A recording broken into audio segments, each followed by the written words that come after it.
చాలా బాగున్నాయితే చాలా బాగున్నాను. సో నేను ఇప్పుడు వచ్చి కేక్ చేస్తున్నాను అనమాట.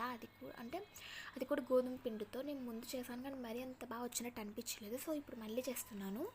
దానికోసం ఫస్ట్ మనం గోధుమ పిండి, baking soda and cocoa powder తీసుకోవాలి. నా దగ్గర బేకింగ్ పౌడర్ లేక బేకింగ్ సోడా ఒకటే తీసుకున్నాను. దాంట్లో మనం ముందే మిక్సీ పట్టించుకున్న పెరుగు, పంచదార, వెనిలా ఎసెన్స్ వేసి బాగా మిక్స్ చేసుకోవాలి. కుచ్చు పాలు యాడ్ చేసుకుంటూ కరెక్ట్ టెక్స్చర్ వచ్చేంత వరకు మిక్స్ చేసుకున్న తర్వాత ముందుగానే మనం ఒక బౌల్కి గోధుమ పిండి అంతా అప్లై చేసి ఉంచుకున్న బౌల్లో అది వేసుకొని దాని తర్వాత కుక్కర్లోనే చేశాను నేను. సో 45 మినిట్స్ హీట్ అయిన తర్వాత తీసి చూస్తే నిజంగా అండి అసలు ఎక్స్పెక్ట్ చేయలేదు, చాలా బాగా వచ్చింది. అండ్ నెక్స్ట్ టైం అయితే ఈసారి క్రీమ్ కూడా అప్లై చేసి చేద్దాం అనుకుంటున్నాను.